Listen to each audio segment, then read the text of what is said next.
Langsung saja ini dia kisahnya. Di sebuah desa, jauh dari keramaian kota, tinggal seorang ibu rumah tangga. Sebut saja, namanya Lela Nuraini. Dia adalah seorang ibu rumah tangga. Suami Lela bernama Aji, bekerja sebagai buruh, yang tidak terikat dengan perusahaan, membuatnya menjadi serba bingung dan sulit. Lela Nuraini adalah seorang sarjana ekonomi S1. Ia lulus kuliah dari hasil beasiswa yang ia dapatkan. Lela adalah sosok wanita yang lembut, pintar dan cerdas. Tapi karena keadaan membuat Lela harus berbohong kepada suaminya, demi masa depan dia bersama suami dan anak-anaknya. Lela Nuraini hidup sebatang kara, karena kedua orang tuanya sudah meninggal 5 bulan lalu, akibat kecelakaan. Sesudah dirinya menikah bersama sang suami, kepergian kedua orang tuanya membuat dia harus bertahan dalam keadaan apapun, karena tidak ada lagi tempat berlindung, terkecuali kepada sang suami.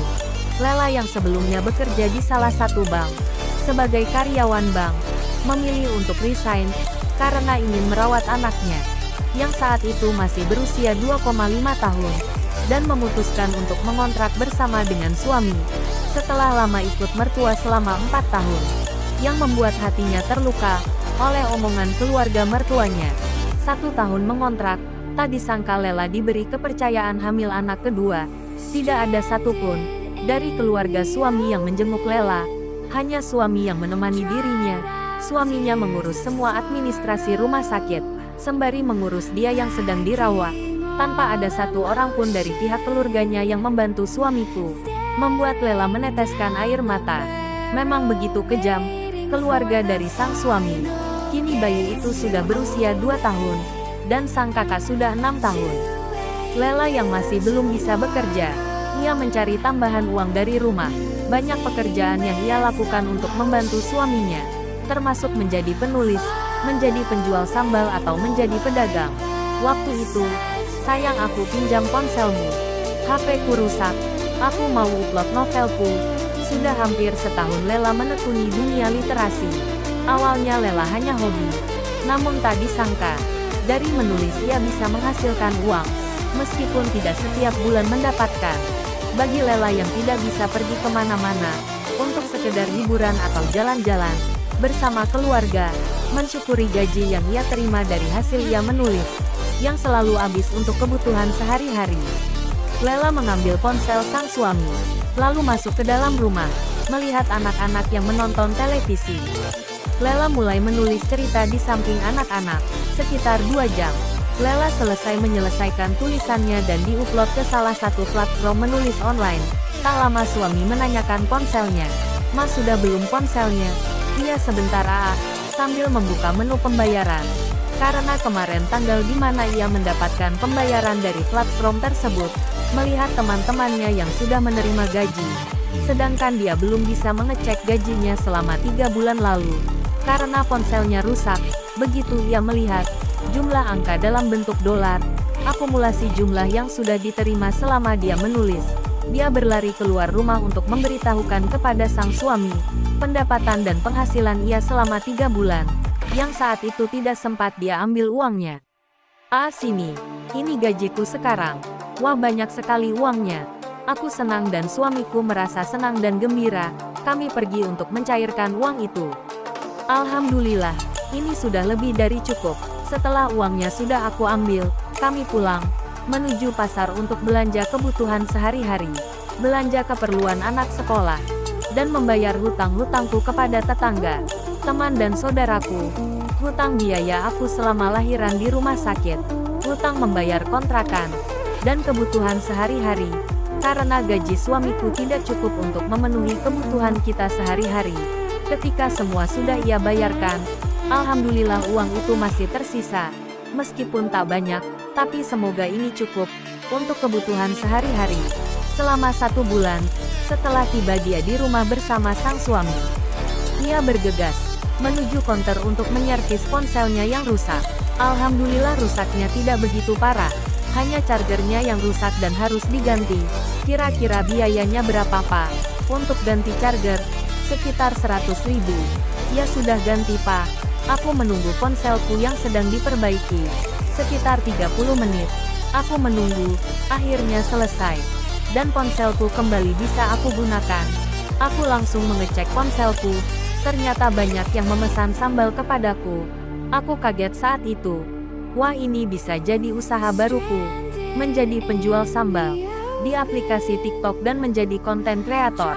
Dia bergegas menuju pasar untuk membeli bahan-bahan seperti cabai, bawang, tomat, dan terasi. Tak lupa dia membeli botol untuk bisnis sambal terasinya.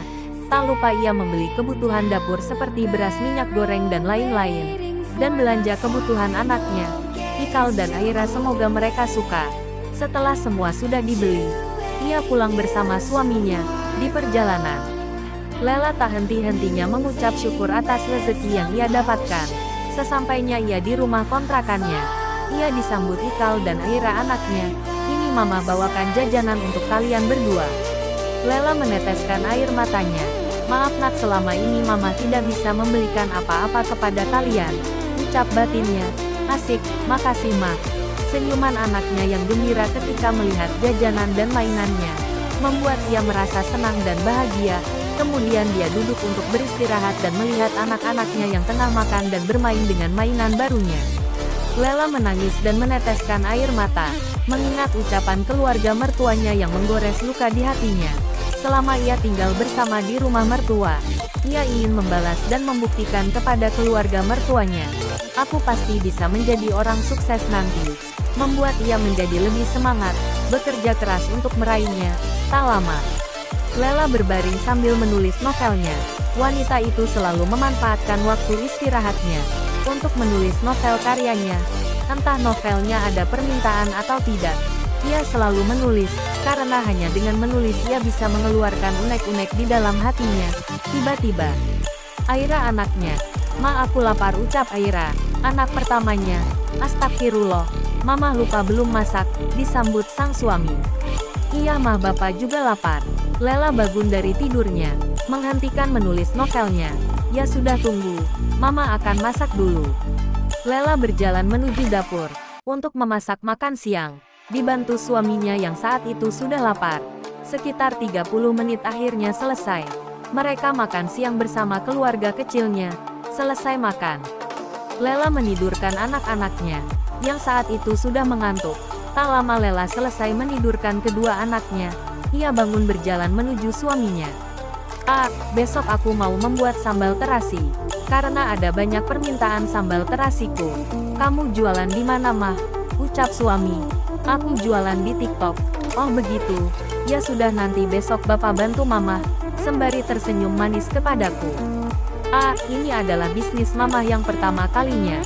Semoga dari bisnis sambal terasi ini, mama bisa sukses, ucap Lela kepada suami. Amin mah, aku selalu mendoakan mama. Lalu bagaimana dengan menulis novelmu? Mama akan libur 1 hari untuk memulai bisnis sambal ini, karena sedang banyak permintaan. Ya sudah, gimana mama aja, ucap suamiku. Singkat cerita, malam itu, sekitar jam 2 malam, aku sholat tahajud. Selesai sholat, aku melihat suamiku dan anak-anak yang tengah tertidur pulas setelah capek bermain. Aku membangunkan suamiku yang tengah tertidur untuk membantuku membuat sambal terasi yang akan aku antar besok pagi, karena permintaannya sangat banyak. Bangun, ucapku. Apa bu sambil mengusap wajahnya. Terbangun dari tidurnya. Ayo bantu mama menyiapkan membuat sambal terasi. Tak lama suamiku bangun. Ia berjalan menuju kamar mandi untuk mencuci muka. Aku bergegas menyiapkan bahan-bahan seperti cabai, bawang, tomat, dan terasi untuk membuat sambal. Malam itu aku dan suamiku sibuk membuat sambal. Ia mengikuti apa kataku, karena ia tak tahu urusan dapur. Selesai membuat sambal, suamiku mengambil botol-botol untuk tempat sambalku. Waktu itu aku membuat 60 botol sambal, sesuai permintaan. Tak terasa semua sudah selesai kita kemas. Tak lama terdengar suara azan subuh. Aku segera ke kamar mandi, membersihkan tanganku. Setelah itu aku salat subuh, sekitar jam 8 pagi. Selesai mengantar anakku sekolah SD, aku bersama suamiku bergegas mengantarkan pesanan sambal terasiku ke berbagai tempat, sesuai alamat pesanan. Aku teringat Aira yang berhasil mendapat beasiswa bisa sekolah di SD tersebut, karena menjuarai juara satu tingkat provinsi. Untuk kalangan anak usia 5-7 tahun, anak gadis itu melihat teman-temannya diantar dengan mobil ke sekolah. Betapa senangnya anak gadis itu bisa bersekolah di sekolahan termahal dan mewah. Sesampainya aku di rumah kontrakanku, aku membuka pintu dan masuk ke dalam untuk menidurkan Ikal, yang sudah tertidur di perjalanan. Aku kembali melihat ponselku, untuk memastikan pembayaran dari bisnis sambalku, yang sudah aku kirimkan sesuai alamat pesanan. Begitu aku melihat saldo dan aku, alhamdulillah semua sudah membayarkannya. Ditambah lagi sekarang permintaan sambalku meningkat. Ada sekitar 300 botol sambal yang harus aku siapkan. Untuk permintaan pesanan besok, aku bergegas ke pasar, bersama suamiku untuk belanja botol. Hari ini kita kebanjiran orderan ucapku, ada permintaan 300 sambal terasi. Alhamdulillah aku terus mengucap syukur, bersama suamiku. Tak menunggu lama, sekitar 3 bulan aku fokus dengan bisnis sambal terasiku di TikTok.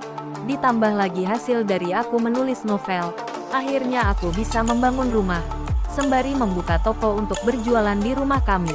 Berjualan offline dan online. Tak disangka, dulu aku hidup perih bahkan sampai keluarga mertuaku yang telah menggores luka di hatiku. Namun sekarang mereka kaget dan terkagum kepadaku, sembari menutupi rasa malu atas apa yang mereka katakan kepadaku. Hingga akhirnya aku membuktikan kesuksesanku di atas kakiku sendiri. Dengan tekad yang kuat dan ketekunanku, aku berambisi besar atas omongan-omongan keluarga mertuaku yang kurang enak di hati. Dan inilah hasil pencapaianku selama 2 tahun mengontrak di kontrakan yang sederhana, sampai aku memiliki rumah dan bisnisku sendiri, yang saat ini tengah maju. Inilah kisahku. Terima kasih telah menonton video ini.